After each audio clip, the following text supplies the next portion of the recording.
నమస్కారం వార్తలకు స్వాగతం ముందుగా ముఖ్యాంశాలు మూడవ తెలంగాణ శాసనసభ రెండవ సెషన్ 8వ రోజులో పాల్గొన్న సీఎం రేవంత్ రెడ్డి బడుగు బలహీన వర్గాల అభ్యున్నతికి పాటుపడాలని పిలుపు.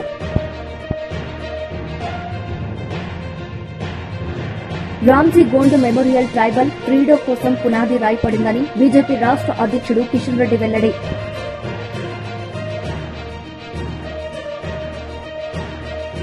టీడీపీ మహిళా అధ్యక్షురాలు వంగల్పూడి అనిత మీడియా సమావేశం. జగన్ రెడ్డి పార్టీకి సేవ చేస్తున్న వాలంటీర్లకు ప్రజాధనంతో అవార్డులు సిగ్గుచేటని మండిపడ్డ అనిత. మూడవ రోజు తెలంగాణ శాసనసభలో రెండవ సెషన్ 8వ రోజు సీఎం రేవంత్ రెడ్డి పాల్గొన్నారు. ఈ సందర్భంగా బడుగు బలహీన వర్గాల అభ్యున్నతికి పాటుపడాలన్నారు.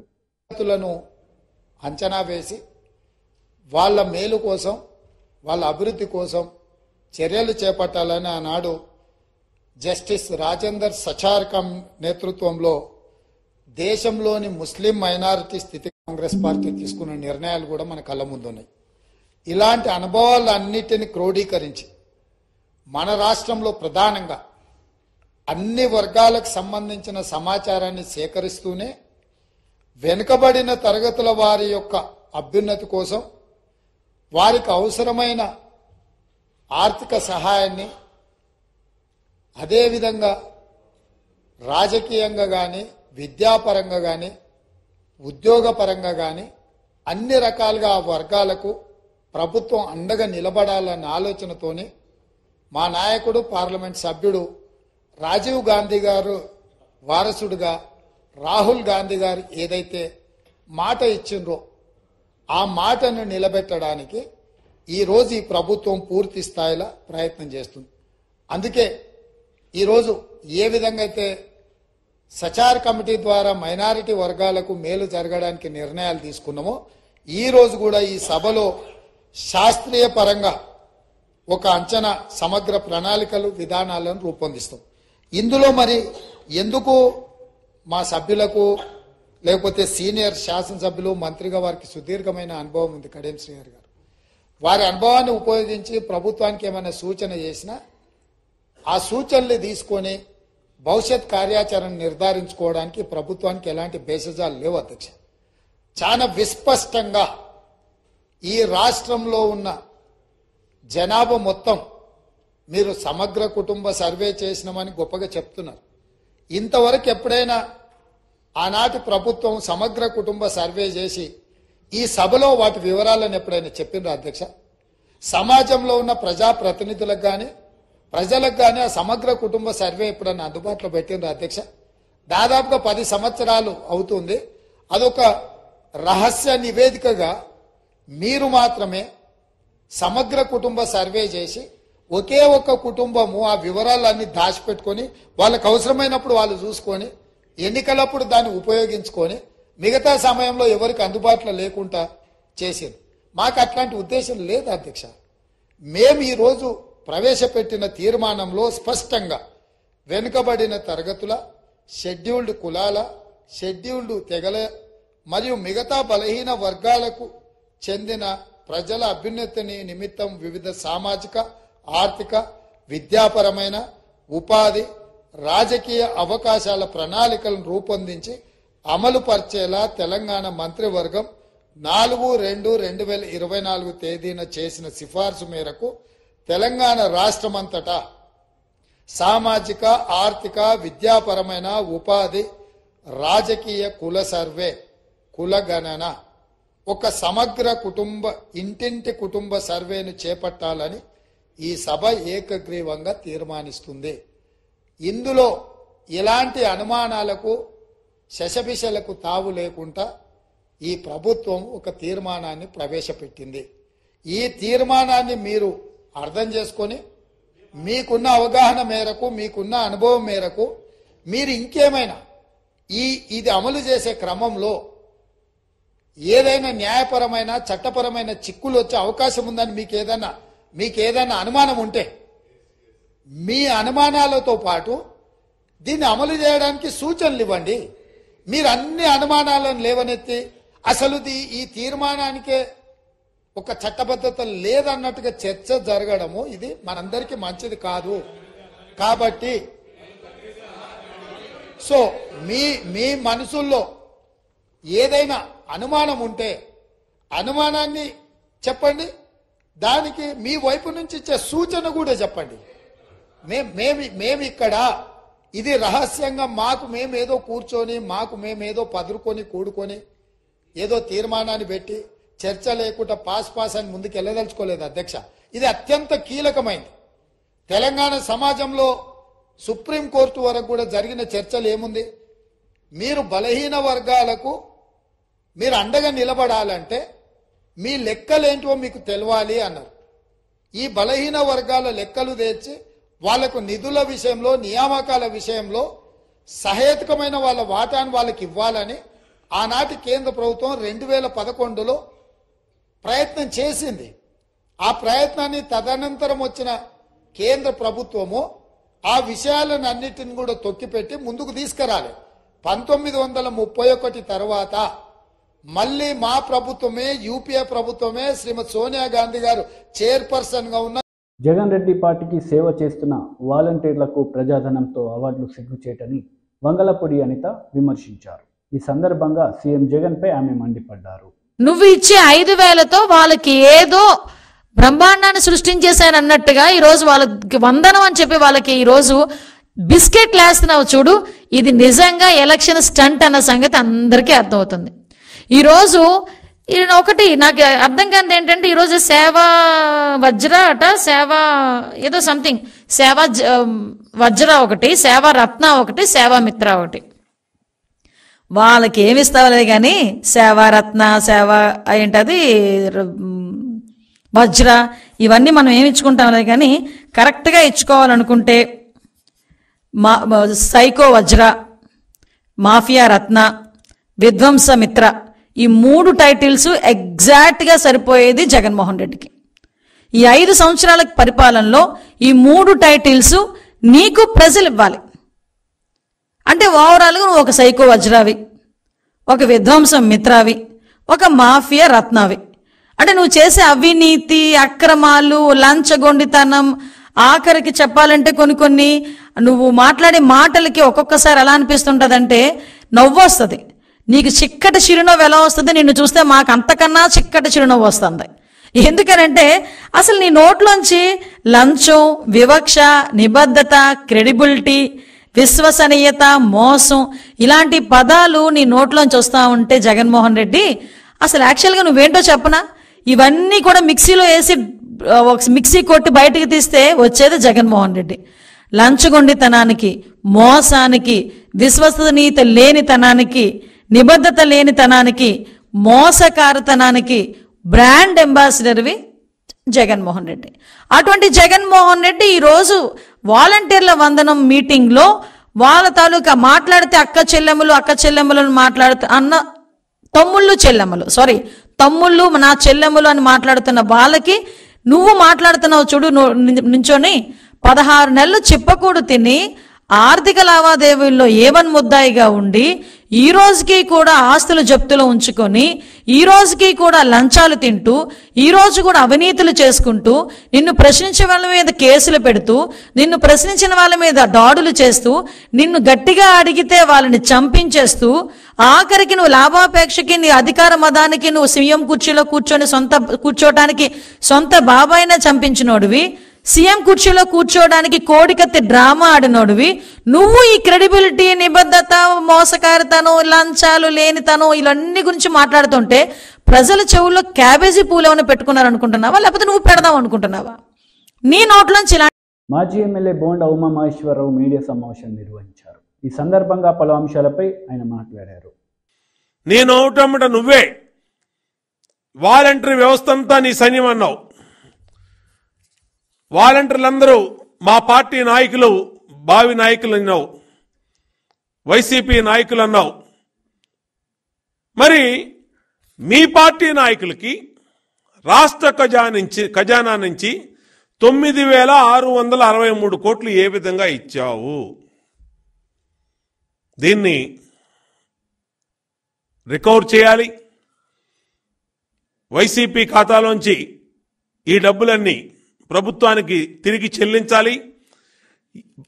భారతదేశంలోనే కాదు ప్రపంచంలో ఏ రాజకీయ పార్టీ కూడా ఈ విధంగా సొంత పార్టీ నాయకులకి, సొంత పార్టీ సైన్యానికి ప్రభుత్వం నుంచి డబ్బులు చెల్లించడం అనేది చరిత్రలో ఎక్కడా కని విని ఎరుగనటువంటి సంఘటన. వాలంటీర్ సోదరులు కూడా, సోదరీమణులు కూడా ఆలోచన చేయాలి. మీ భవిష్యత్తుని జగన్మోహన్ రెడ్డి తనకెలాగో తెలిసి ఇంటికి వెళ్ళిపోతున్నాడని, ఇంటికి వెళ్ళిపోతూ వైసీపీ కార్యకర్తలని, వైసీపీ నాయకులని, మా సైన్యం అని మీకు చెప్పినటువంటి వాలంటీర్లకి ముద్రేసి ఇంటికి వెళ్తా ఉన్నాడు జగన్ రెడ్డి. ఇటువంటి పరిస్థితుల్లో రాబోయే కొత్త ప్రభుత్వాలు వైసీపీ నాయకులకి కొనసాగిస్తాయా? వైసీపీ సైన్యానికి జీతాలు ఇస్తాయా? అంటే వాలంటీర్ సోదరులు కూడా తిరగబడాల్సిన సమయం ఆసన్నమైంది. ఇవాళ మీ మీద మీరు డిగ్రీ చదువుకున్నారు, ఇంజనీరింగ్ చదువుకున్నారు, మీ దగ్గర టాయిలెట్ల దగ్గర డ్యూటీ చేస్తున్నారు, అలాగే మీటింగులకి, వైసీపీ నాయకుల మీటింగులకి జనాలు తోలుకురమ్మని డ్యూటీలు వేస్తున్నారు. అలాగే ఏ పనికిమాలిన వైసీపీ నాయకుడు డివిజన్లో పర్యటన చేసినా, ఆ ఊర్లో పర్యటన చేసినా మీరందరూ అతని వెనకాల వెళ్ళాలి. ఇలాగ మీతో గొడ్డి చాకరీ చేయించుకొని ఇచ్చిందేమో 5,000 రూపాయల జీతం.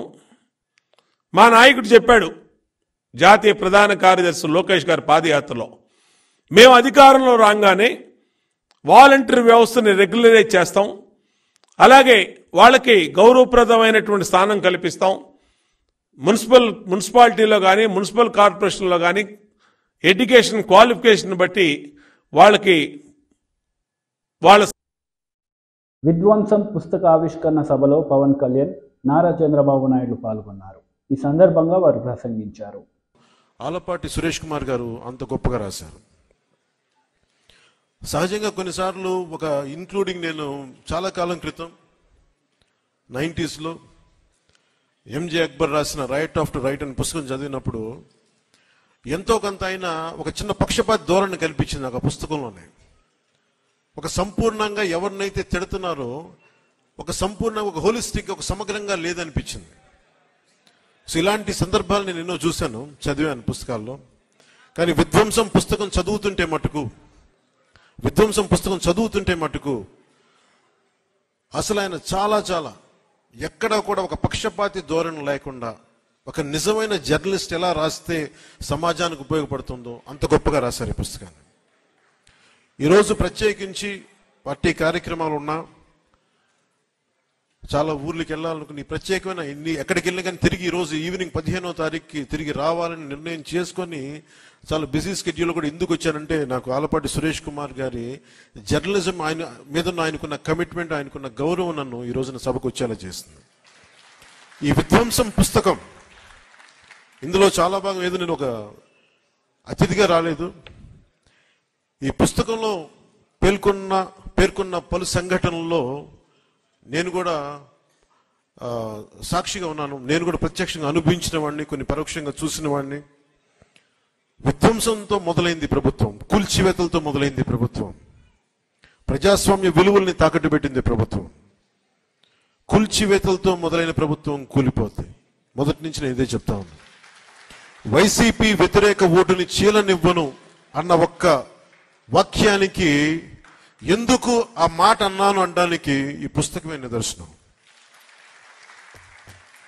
ఎందుకు ప్రతిపక్షాలన్నీ కలిసి రావాలి, ఓటు అనేది ఎందుకు చీలకూడదు, ఎందుకు ఆంధ్రప్రదేశ్కి చాలా అవసరం.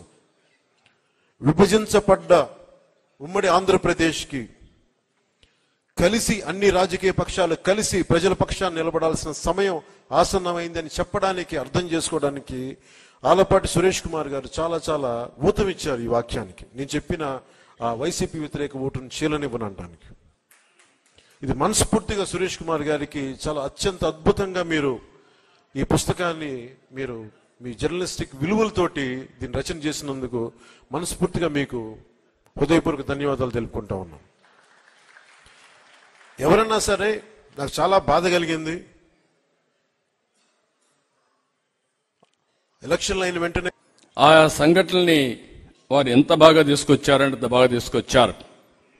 ఒక రాష్ట్ర ముఖ్యమంత్రిని ప్రజలు సైకో అని పిలుస్తారంటే పరిస్థితి అందరం అర్థం చేసుకోవాల్సిన అవసరం ఉంది. ఒక్కసారి తిట్టచ్చు, కోపంలో మాట్లాడచ్చు, పదే పదే నష్టం జరిగిన ప్రతి ఒక్క వ్యక్తి కూడా సైకో సైకో అని చెప్పారంటే అందులో ఎంత యథార్థం ఉందో ఒక సంఘటన. సురేష్ గారిని ఇంకొకదానికి అభినందిస్తున్నా. ఒక వ్యక్తి విధ్వంసం చేసినప్పుడు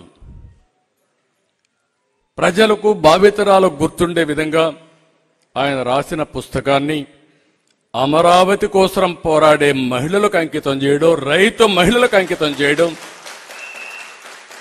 ఆయన నిజాయితీకి అద్దం పడుతుంది.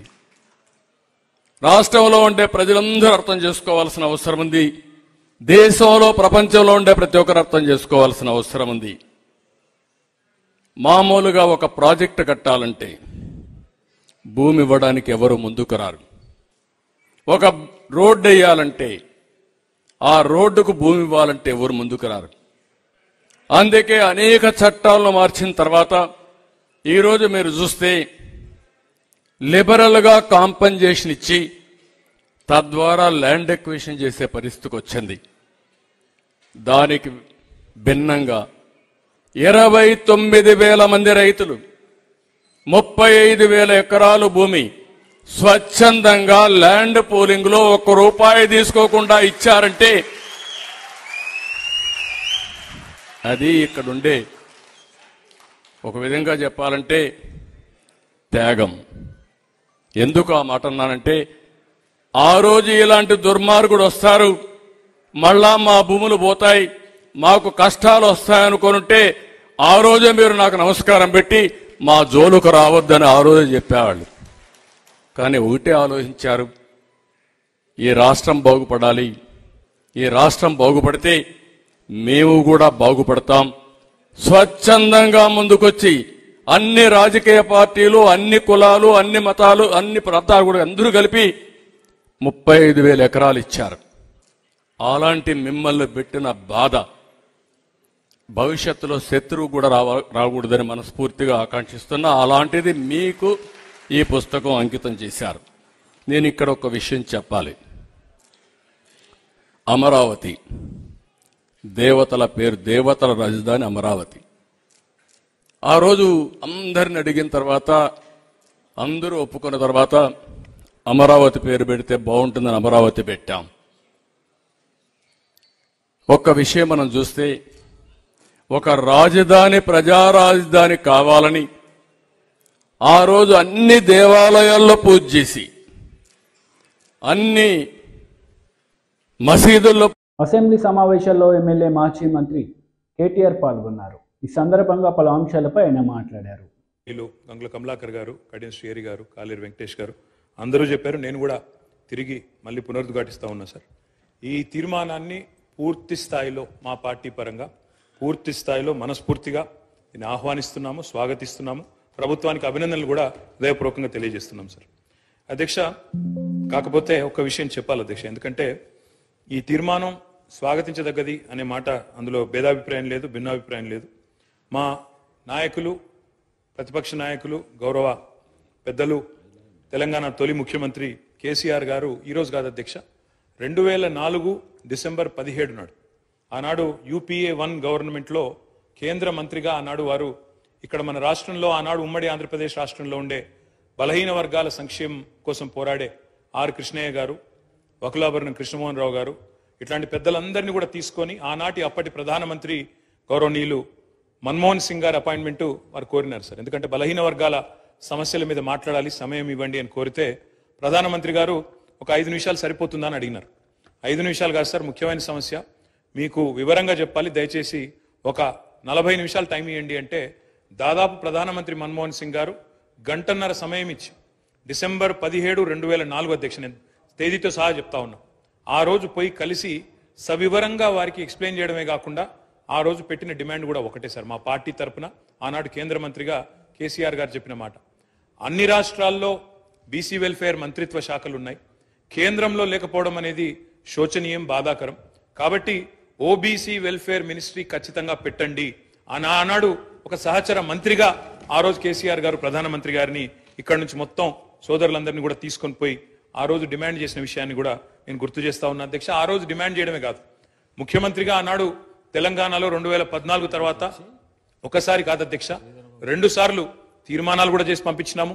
ఆనాడు మళ్ళీ ప్రధానమంత్రి నరేంద్ర మోడీ గారికి కూడా విజ్ఞప్తి చేసినాం, ఓబీసీ వెల్ఫేర్ మినిస్ట్రీ పెట్టండి, పెట్టినట్టయితేనే మీరు బడ్జెట్ లో కనీసం 5% పెట్టినా 2 లక్షల కోట్లు వస్తుంది భారతదేశంలోని బలహీన వర్గాలకు అని చెప్పి డిమాండ్ చేసిన పార్టీ బీఆర్ఎస్ పార్టీ అనే మాట కూడా నేను మళ్ళొకసారి గుర్తు చేస్తా ఉన్నా అధ్యక్ష. ఈ తీర్మానాన్ని స్వాగతిస్తూనే కేవలం 2 విషయాలు మాత్రం గౌరవ మంత్రి గారి దృష్టికి ప్రభుత్వ దృష్టికి నేను తీసుకొని పోవాలనుకుంటున్నాను సార్.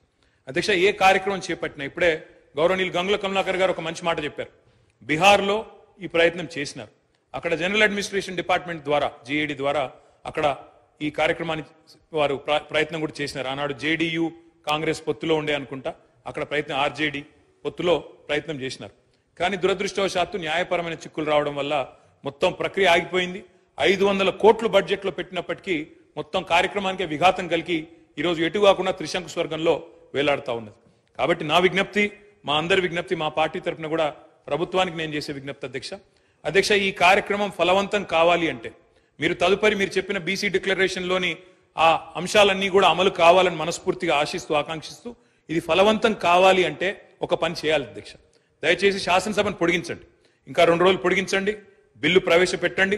చట్టబద్ధత ఉంటేనే ఈ కార్యక్రమం ఫలవంతం అవుతుంది తప్ప లేకపోతే విఫలం అవుతుంది సార్. ఇంకొక మాట కూడా సార్, ఇప్పుడు జస్టిస్ రాజేందర్ కుమార్ సచార్ గురించి కూడా గౌరవ ముఖ్యమంత్రి గారు చెప్పినారు అధ్యక్ష. జస్టిస్ రాజేందర్ కుమార్ సచార్ కమిటీ ఏర్పాటులో కూడా మా పాత్ర ఉంది, మా నాయకుడు కేసీఆర్ గారి పాత్ర ఉంది. ఆ రోజు యూపీఏలో కేంద్ర కేబినెట్ లో వారు ఉన్నప్పుడే ప్రతిపాదన కూడా తీసుకొచ్చాం. ఇప్పుడు ఎందుకు చెప్తా ఉన్నా ఈ మాట అంటే జుడిషియల్ శాంక్టిటీ కానీ అధ్యక్ష ఒక్క నిమిషం మీరు చెప్పాలి చెప్పింది దాని మొత్తం అధ్యక్ష చెప్పండి సార్, చాలా చెప్పండి అధ్యక్ష. ఇలాంటి తీర్మానానికి ఒకవేళ నిజంగా ఆశించిన ప్రయోజనం నెరవేరాలంటే, ఎందుకంటే నేను నిజంగా పాయల్ శంకర్ గారు మాట్లాడింది విన్నాను, కాలేరు వెంకటేష్ గారు మాట్లాడింది విన్నాను, శ్రీహరి గారు మాట్లాడింది విన్నాను, శంకరన్న మాట్లాడింది విన్నాను. అందరి గొంతుల్లో ఒక ఆవేదన ఉంది అధ్యక్ష. మా మంత్రి గారికి కూడా చాలా ఆవేదనలో డెఫినెట్ గా వారికి కూడా ఆవేదన ఉంది. ఈ సెక్షన్ కి లాభం జరగాలి, ముఖ్యంగా బలహీన వర్గాలకు లాభం జరగాలి, బీసీలకు లాభం జరగాలనే ఆకాంక్ష స్పష్టంగా పార్టీలకు అతీతంగా అందరిలో ఉంది. ఉన్నప్పుడు అది ఫలవంతం కావాలంటే జుడిషియల్ శాంక్టిటీ ఉండాలి. లేదా ఎందుకంటే వారే అన్నారు జస్టిస్ రాజేందర్ కుమార్ సచార్, మీరు హైకోర్టు చీఫ్ జస్టిస్ అడిగితే మీకు ఒక సిట్టింగ్ న్యాయవాదిని ఇస్తారు, జ్యుడిషియల్ కమిషన్ వేయండి. లేదా బ్రహ్మాండంగా స్టాచ్యూటరీ శాంక్షన్ కావాలి అంటే రేపు ఎల్లుండి శాసనసభను పొడిగించండి, తమరి నిర్ణయం, వెంటనే బిల్లు తీసుకొని రండి. మేము సంపూర్ణంగా మా పార్టీ నుంచి మద్దతు తెలియజేస్తామని చెప్పి కూడా తెలియజేస్తూ మీకు ధన్యవాదాలు అధ్యక్ష అవకాశం ఇచ్చిన మినిస్టర్ గారు. సార్ గౌరవ Ramji Gond memorial tribal freedom కోసం పునాది రాయి పడిందని బీజేపీ రాష్ట్ర అధ్యక్షుడు కిషన్ రెడ్డి అన్నారు. ఈ సందర్భంగా ఆయన ప్రసంగించారు. ప్రారంభించుకుంటామని చెప్పినట్లయితే మరి అనేక ఉత్తరాలు రాసినప్పుడు కూడా ఒక్క ఉత్తరానికి జవాబు రాలేదు, ఎక్కడ వేసిన కూడా అక్కడే ఉండింది. మరి ఈ రోజైనా మరి ఈ మ్యూజియంకు శ్రీకారం చుట్టడము చాలా సంతోషకరమని చెప్పి ఈ సందర్భంగా మనవేస్తున్నాను. రామ్జీ గోండు మనకు తెలుసు, నిర్మల్ కేంద్రంగా నిరంకుశమైనటువంటి పాలనకు వ్యతిరేకంగా, బ్రిటిష్ వాళ్ళకు వ్యతిరేకంగా పోరాటం చేస్తున్నటువంటి విప్లవ వీరుడు రామ్జీ గోండు. ఇలాంటి ప్రతిష్టాత్మకమైనటువంటి మ్యూజియం మరి ఈరోజు రాష్ట్ర రాజధాని హైదరాబాద్ లో ఏర్పాటు చేసుకోవడము గిరిజనులందరికీ గర్వకారణమని ఈ సందర్భంగా మనయేస్తా ఉన్నాను. అంతేకాకుండా మరి దీనికి సంబంధించినటువంటి వివరాలు, ఫస్ట్ ఫ్లోర్ ఏముంటుంది, గ్రౌండ్ ఫ్లోర్ ఏముంటుంది, ఇవన్నీ కూడా మనకు అధికారులు చెప్పడం జరిగింది. ఆ విషయంలో నేను పోకుండా ఈరోజు మీకు అందరికీ తెలుసు, మరి నవంబర్ 15వ తేదీన మొదటిసారిగా మరి నేషనల్ ట్రైబల్స్ డే కింద మరి భారత ప్రభుత్వం నిర్ణయించడం జరిగింది. నవంబర్ 15 నాడు మరి ఎవరైతే గిరిజనుల వ్యతిరేకంగా పోరాటం చేసి మరి అమరవీరులు అయ్యాడో బిర్సా ముండా, భగవాన్ బిర్సా ముండా అంటాం, ఆయన దేవుడుగా ఈరోజు అనేక ప్రాంతాల్లో గిరిజనులు కొలుస్తారు. ఆ యొక్క భగవాన్ బిర్సా ముండా జయంతిని దృష్టిలో పెట్టుకొని నవంబర్ 15 నాడు దేశవ్యాప్తంగా నేషనల్ ట్రైబల్ డే నిర్వహించాలని చెప్పి ప్రధానమంత్రి గారు ఆదేశించారు. ఆ కార్యక్రమాన్ని కొనసాగిస్తున్న విషయం అని చేస్తా ఉన్నాను. అంతేకాకుండా ఏదైతే గిరిజనుల యొక్క సమగ్రమైనటువంటి సమాజ అభివృద్ధి కోసం మన తెలంగాణ రాష్ట్రంలో మరి మన యొక్క సీతక్క గారి అసెంబ్లీ నియోజకవర్గంలో నరేంద్ర మోడీ గారు ఒక గిరిజన కేంద్రీయ విశ్వవిద్యాలయం ప్రారంభిస్తున్న విషయం మీకు అందరికీ తెలుసు. మరి పార్లమెంటులో బిల్లు కూడా పాస్ అయింది. చాలా రకాలుగా భూమి ఇవ్వకుండా గత ప్రభుత్వము అనేక రకాలుగా ఇబ్బంది పెట్టి చివరకు ములుగులో ల్యాండ్ చూపించిన తర్వాత కేంద్ర ప్రభుత్వము ఈ యొక్క ట్రైబల్ మ్యూజియం కు మరి అంగీకారం తెలియజేసింది.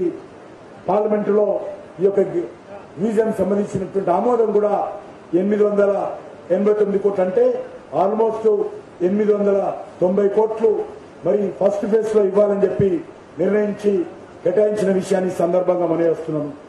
మరి ఈరోజు ఆ యొక్క ట్రైబల్ యూనివర్సిటీ ఏదైతున్నదో దానికి మన యొక్క గిరిజనుల యొక్క ఆరాధ్య దైవమైనటువంటి సమ్మక్క సామక్క సారక్క కేంద్ర గిరిజన విశ్వవిద్యాలయంగా నామకరణ చేయడం ఏదైతున్నదో మనకందరికీ సంతోషమని ఈ సందర్భంగా నేను మనవి చేస్తున్నాను. ఈ యొక్క యూనివర్సిటీ ద్వారా గిరిజనులకు సంబంధించినటువంటి అనేక రకాల మార్పులు మనకు మరి చెందేటువంటి అవకాశం ఉంటుంది. ఉపాధి అవకాశాలు మెరుగుపడతాయి. ఉన్నత విద్య గిరిజనుల బిడ్డలకు అందుతుంది. వాళ్ళకు రిజర్వేషన్ ఉంటుంది. అది అంతేకాకుండా అక్కడ అనేక రకాల వందలాది మందికి ఉద్యోగాలు ములుగులో వస్తాయి. అదే కాకుండా ఈరోజు మరి అన్ని రకాలుగా గిరిజన సాంప్రదాయాలను కాపాడేటువంటి కోర్సులు కూడా అందులో ఉంటాయి. అదేవిధంగా గిరిజనులకు విద్యార్థులకు ఉపాధి అవకాశాలను మెరుగుపరిచేటువంటి కోర్సులు కూడా ఉంటాయి. అది చాలా పెద్ద ఎత్తున మనకు లాభం జరిగేటువంటి అవకాశం ఉంటుంది. దానికి మరి ఈరోజే మరి ఇప్పుడే నేను మంత్రి గారితో మాట్లాడాను. ఈ విద్యా సంవత్సరమే నరేంద్ర మోడీ గారు చెప్పారు, ఈ ఎడ్యుకేషన్ ఇయర్ లోనే ఆ యొక్క యూనివర్సిటీ ప్రారంభం కావాలి. దానికోసము తాత్కాలికమైనటువంటి వసతులు ఏర్పాటు చేసి ఏదైనా రెంటెడ్ బిల్డింగ్స్ ఉంటే అందులో ఈ సంవత్సరమే ప్రారంభించి ఈ సంవత్సరము విద్యా సంవత్సరంతో మరి దానికి సంబంధించినటువంటి యూనివర్సిటీ ప్రారంభం కావాలి. సమాంతరంగా యూనివర్సిటీ బిల్డింగ్స్ కూడా నిర్మాణం జరగాలి. దానికి సబ్సిడీ కూడా 900 కోట్లు ఫస్ట్ ఫేజ్ లో కేటాయించిన విషయాన్ని మనం చేస్తా ఉన్నాను. తెలంగాణ రాష్ట్రంలో గిరిజన తెగలకు చెందినటువంటి చరిత్ర, వారి సంస్కృతి, వారి సాంప్రదాయాలు, వారి సంరక్షణ తదితర అంశాలపైన కూడా మరి మాసప్ ట్యాంక్ లో 6.5 crores కేంద్ర ప్రభుత్వ నిధులతోటి ట్రైబల్ రీసెర్చ్ ఇన్స్టిట్యూట్ కూడా ప్రారంభించిన విషయాన్ని కూడా ఈ సందర్భంగా నేను మనవి చేస్తా ఉన్నాను. ఈ యొక్క ట్రైబల్ రీసెర్చ్ ఇన్స్టిట్యూట్ కూడా ఈ యొక్క మ్యూజియం కు ఉపయోగపడుతుంది. ఈ యొక్క ట్రైబల్ రీసెర్చ్ ఇన్స్టిట్యూట్ కూడా రేపు మన యూనివర్సిటీ ఏదైతే ములుగులు వస్తుందో సమ్మక్క సారక్క యూనివర్సిటీకి దానికి కూడా ఈ రీసెర్చ్ ఇన్స్టిట్యూట్ యొక్క మరి రీసెర్చ్ ఫలాలు మనకు ఉపయోగపడతాయి. అక్కడ కోర్సులు పెట్టడానికి కానీ ఇతరత్ర కానీ మనవి చేస్తా ఉన్నాను.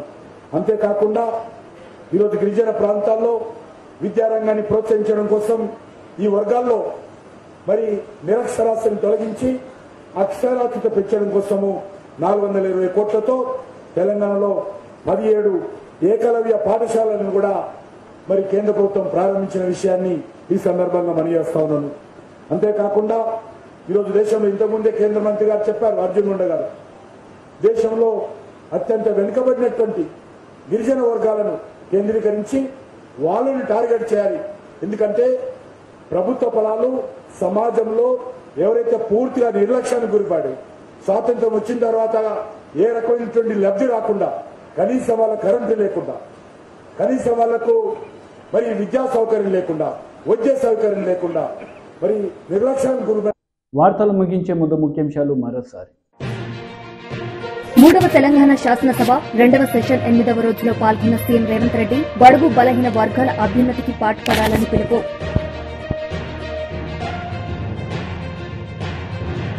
రామ్జీ గోండు మెమోరియల్ ట్రైబల్ ఫ్రీడో కోసం పునాది రాయపడిందని బీజేపీ రాష్ట్ర అధ్యక్షుడు కిషన్ రెడ్డి వెల్లడి.